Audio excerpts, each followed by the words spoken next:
Hello everyone and welcome back to the channel. Thank you for liking, thank you for subscribing, and thank you for buying me coffees.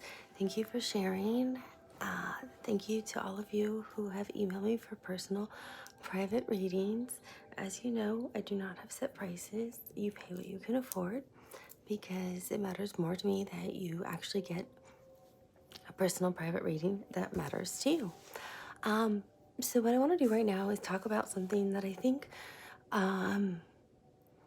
is important because it's so much. We all have our zodiac signs. Obviously, we all have natal charts, birth charts. They mean the same exact thing.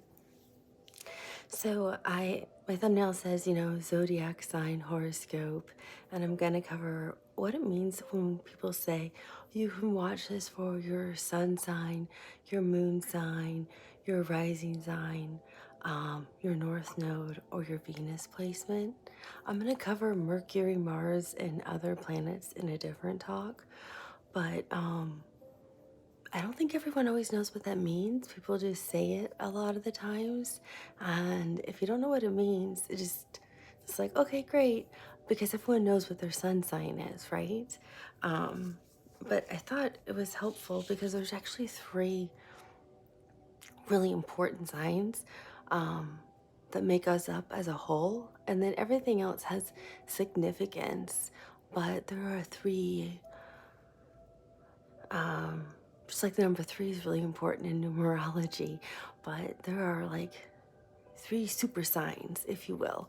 So when you go to watch for your zodiac sign, you may say, this doesn't really resonate with me today. Well, then you should actually check out your moon sign or your rising, which is also your antecedent. So people may say your antecedent or your rising sign. It's the same thing. They're synonymous. They mean the same thing. So we'll cover what your rising sign or your antecedent sign means first.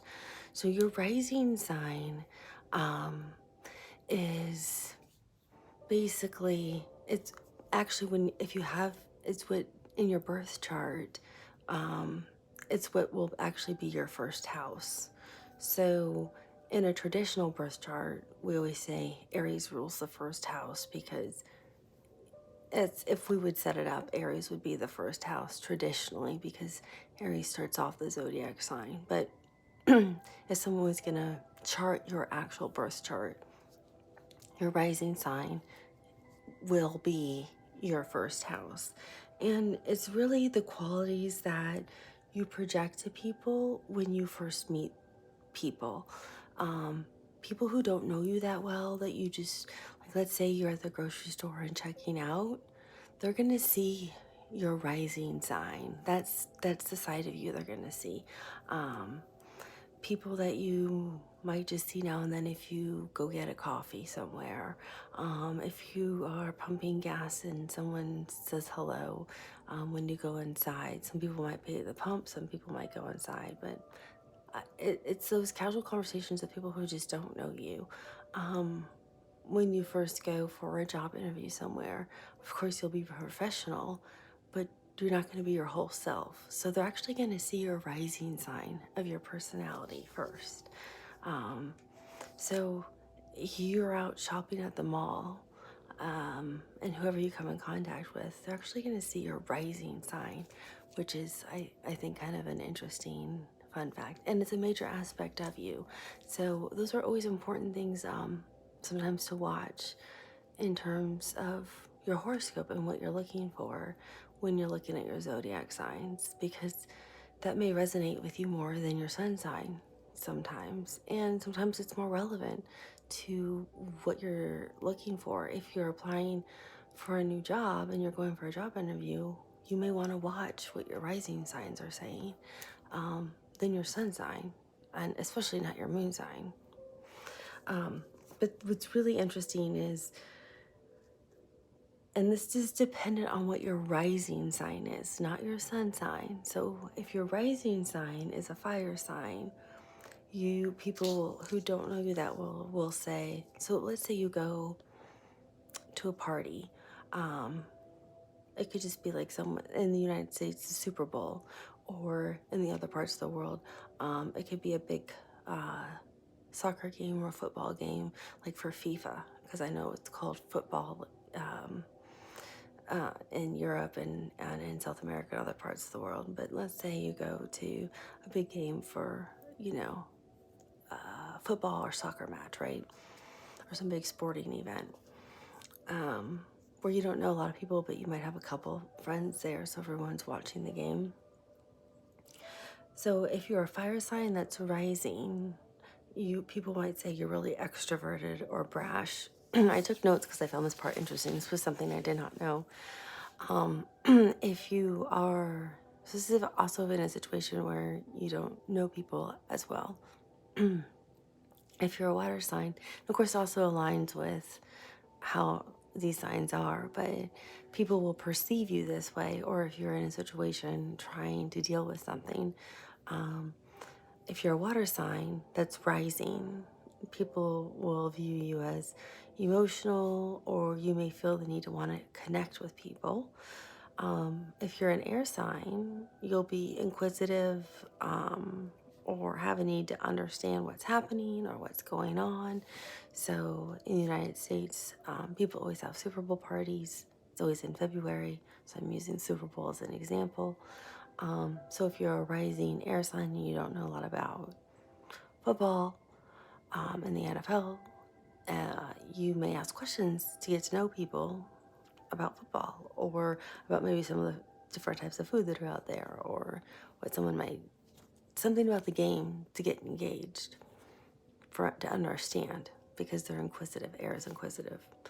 And then earth signs, again, our earth signs are fun. I have really close people to me who are earth signs. They're very methodical. Again, that slow moving energy when we talk about tarot, right? They're going to go step by step to make sure that they feel really comfortable. So they're going to be very methodical in the situation. So they might be in a situation that's new to them, and they're not going to walk in like a rising Sagittarius would, and then just like embrace the party. But might be an extrovert and be like, "Hey, I brought this. This is who I am. I'm here." Or they're just gonna kind of slowly creep in, be a little bit more quiet, assess the situation. They're gonna observe the situation, see who's the right person for them to approach. A water sign is going to figure out who can they emotionally connect with over something, and it can be anything. But they need that bond with someone. And the air sign's gonna just ask questions of people, because air signs ask questions for understanding. They want to learn, and that's how they connect. So that's how they connect as a rising sign when it's a new situation or with new people. And that's how people will view you, because you're showing that side of your personality. Because it is a big part of your personality. We're not always with people who we know really well. Half of our life, we're not with people who we know very well. So part of your rising sign is a major portion of who you are. So it's important to know what is your rising sign. And when you look at your horoscope, or if you're looking at readings, it's important to say, should I look at my rising sign or not? That's why you'll hear a lot of the times can be for your sun, moon, rising, Venus placement, Mercury, Mars, or any other planets transiting. It's all getting to Mercury, Mars, and other planets in a different one, though. So, of course, our sun sign, we all know, is like, it's us. It's like our main sign, right? But there's three main signs, so the three main placements that really make up our core personality. So our sun sign is the core of who we are. It really is the core of who we are as a sun sign. It's our main personality. It's our identity. It's what we show the world. And when I say what we show the world, it's what we show the world with people we know and people we feel comfortable with. So it's going to be your friends are going to see it.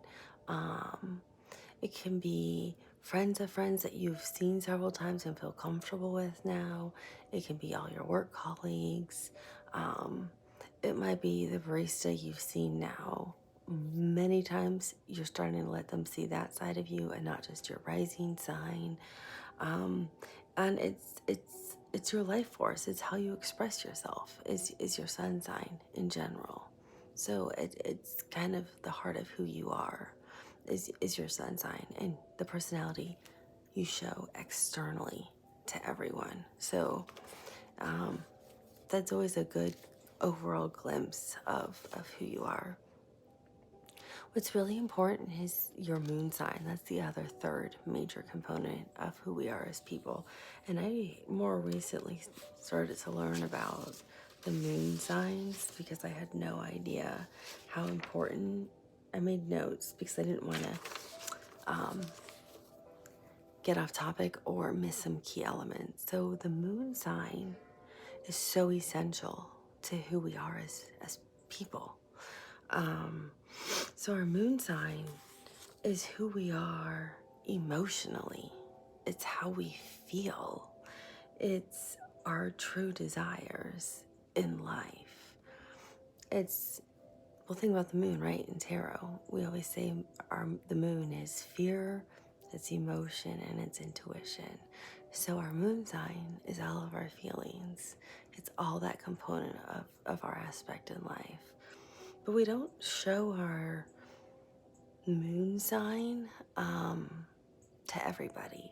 We show it to people who are closer to us, like our closest friends, family members that we're really close to.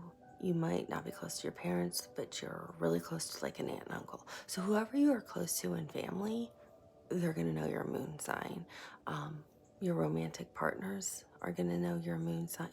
That's the emotional side you're going to show to them. And it's also part of our actual love language. And we know of those like typical love languages, that people have talked about forever. But it's also part of our love language in terms of how we express ourselves and communicate as people, as beings. It's how we're born. It's just in us.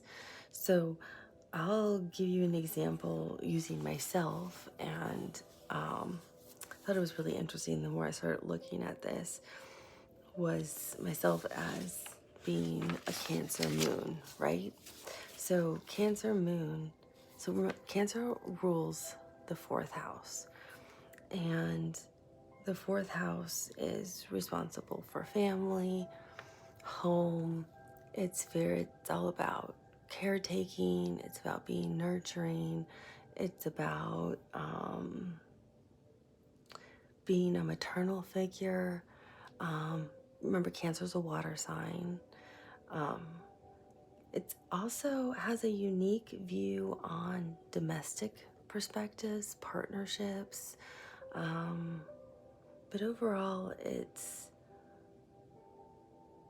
very much a caregiver for figures in life and in home, because it rules the home.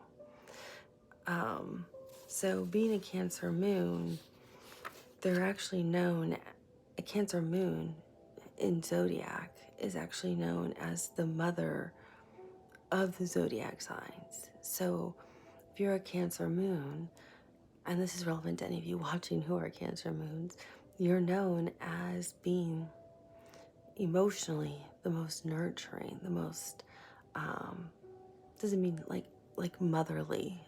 I don't mean motherly like you're gonna dote on somebody motherly romantically, but you show love by caring for someone, by being nurturing towards someone.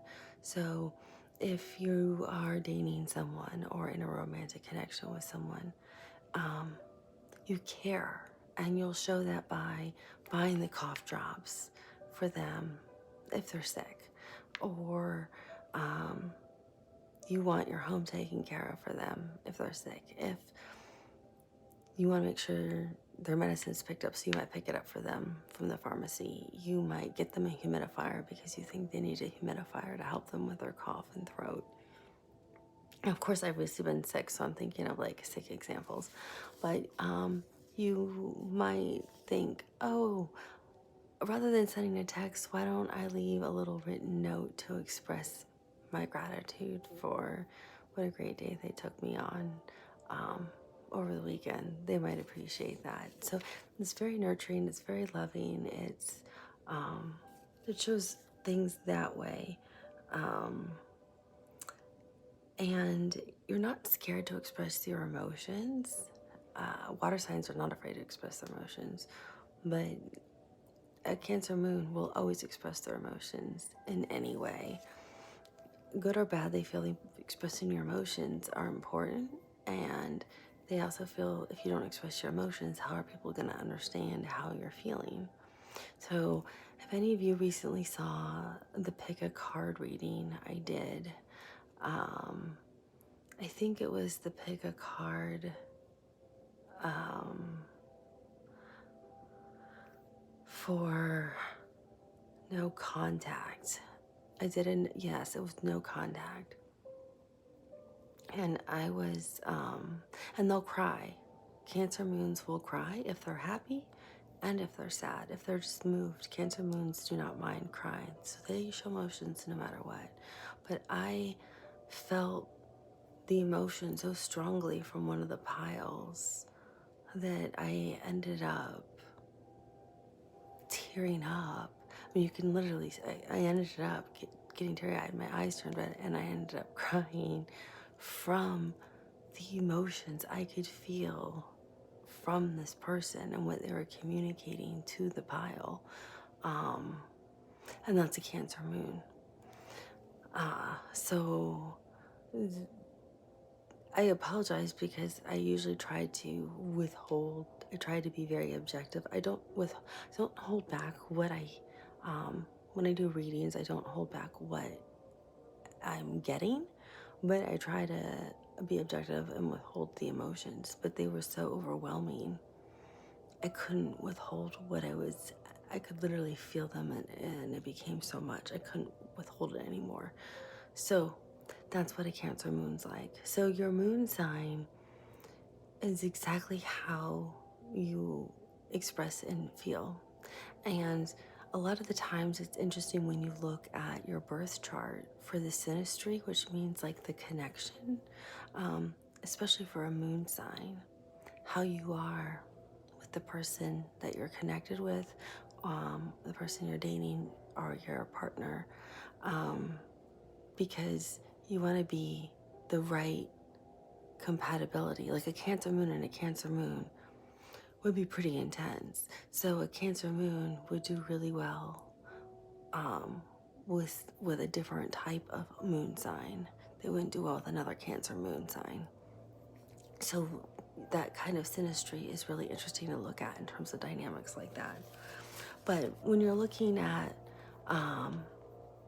love or looking for love readings, or you know the person you're dating, it's fun to watch their horoscope from their moon perspective, because you're getting insight into them from their emotional perspective. So it's always fun to look at like their sun and their moon, especially. Even if you're married, and if you're married too, it's just as fun. You know, it doesn't matter. You've been married 50 years, it's just as much fun. But it's fun to look at those things. Then the other placement is the Venus sign. So Venus, that's we all have our Venus placement, and it's gonna be obviously one of the 12 planets.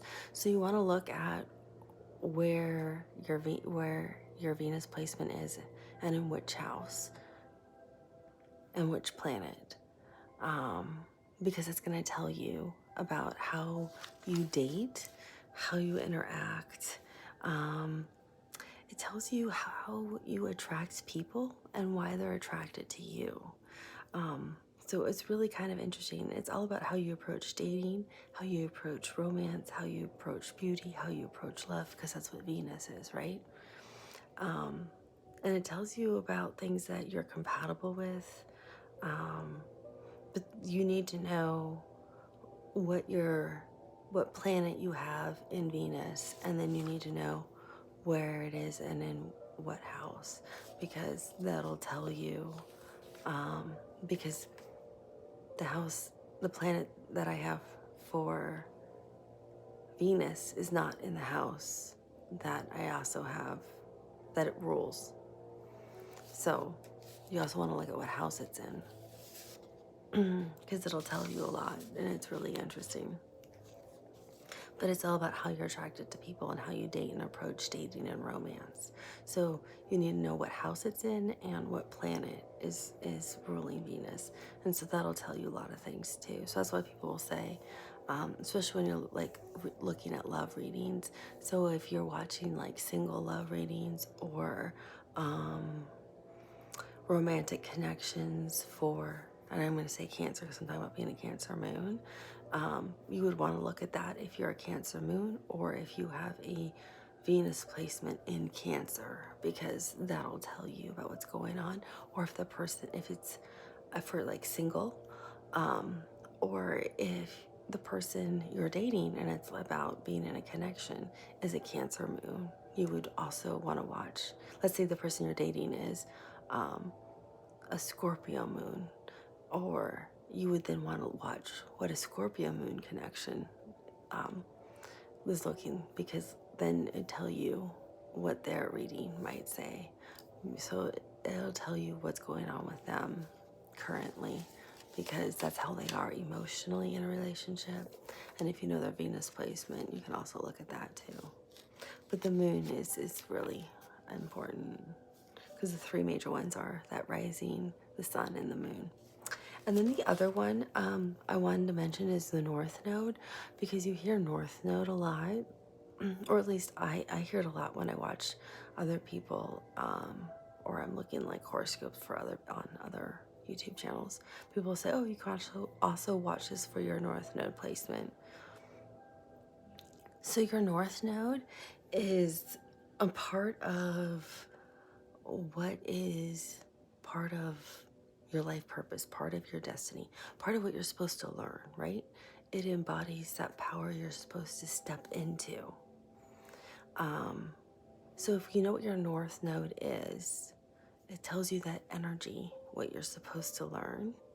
So you need to know what the sign is and what house it's in. And those two things will tell you a lot. Because that's what you're supposed to be embodying and growing into. And we usually grow into that as life progresses. We're obviously not going to master that when we're really young. The south node is what you've already mastered, what you already know. So, and it's the direct opposite. So the direct opposite of each other from a diagonal perspective. So if you think about it, it's supposed to be like in a previous life, the south node is something you've already experienced, you already mastered those skills, you actually probably naturally already have those skills and are very strong in them. So you probably lean on those skills, and depending on where your age falls, right?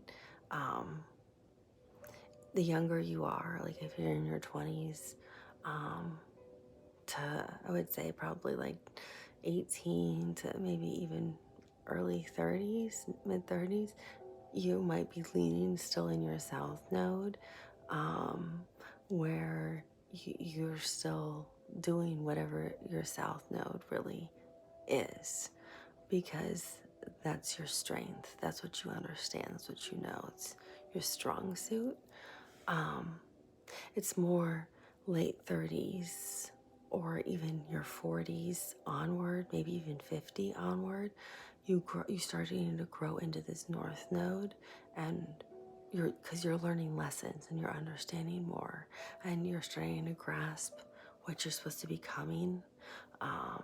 So yeah, it's more like mid 40s, 50 onward.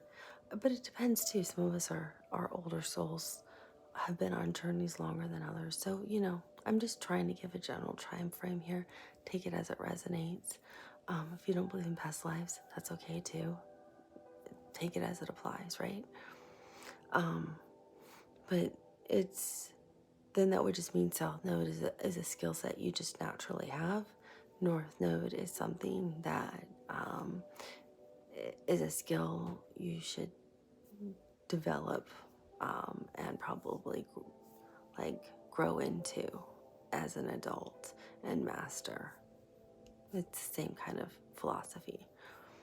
But the North Node is when we're unstable, even if we have kind of gotten into some of that North Node energy, if we become unstable or life throws us curveballs, we'll regress back into that South Node energy until we've really started to master and understand that North Node energy and how to embrace it and harness that energy is what I'm hearing. Because I'm like, how do I phrase this? Until we really know how to harness it and take it on and embody that and just start to integrate that into our daily lives and use it for our best purpose. So that's why sometimes watching, if you know what your North Node is, if you see something that catches your eye that's related to a North Node, watch it. It could be a relevant message for you. So don't disregard things that are not your sun sign, because some of them can be really important for you. But those moon signs the moon sign is literally, like your sun sign is who you show the world. Your moon sign is who you are with everybody you love. And your rising sign is who you are with people you just don't know that well. So those are three major aspects of who you are. So it's kind of like you cut into three. So those are three things you could watch, depending on what you're interested in. But the North Node, it's really, if you're trying to figure out how do I embody that energy, what's going on, or if there's just like a heading that catches your interest related to your North Node, watch it, because it could be a message that's intended for you, if that's helpful. So I hope that kind of explains what these are and why people will say you can watch it for all of these different reasons. And then I'll explain why people will say you can watch it for Mars or Mercury, or sometimes they might say you can watch it for Saturn, or you can watch it for these other planets that may be transiting, your house. And when they say your house, they mean your whatever. It could be your first house for your rising. It can also be wherever your house is for your sun placement. And it could also be considered, I guess, where your moon is, because your moon can also be in a different house. So those are three houses to consider. Again, because we're made up of three major signs. So I'll explain that in a different one. But these are the key ones that really, I think, are like the sun, moon, and rising, or antecedents, people call the antecedent, are really like the core of you. And then I hear North Node and Venus a lot, so I thought I would quickly throw those in there for you. I hope it's helpful. Thank you for liking, sharing, and for being a part of the channel. And I wish you a beautiful day, afternoon, and evening, wherever you are. If there's anything you're interested in related to astrology, natal birth charts, I'm definitely not a master or a guru, but it's something I'm really interested in and something I have been reading and learning about. So if you have a question, feel free to ask a question. If you want me to do a different type of reading, just leave a comment and I'll do a reading for you. I have a list of 15 different pick a card readings I am working on, and I'm going to continue to do I'm going to continue with the daily readings because it seems like you guys like those, and I'm going to continue with week ahead readings, and I'm gonna let Spirit guide by zodiac sign what Spirit wants to tell you, or if Spirit wants me to start doing them by element. I don't know, because I only have so much time to do all of these. And then the personal readings. That's how I end up staying up so late at night. So I'm trying to do it all, because I want to give you guys everything that you need. So thank you for everything. And again, thank you so much for buying me coffees. I cannot express enough gratitude to all of you. I'll talk to you soon. Bye.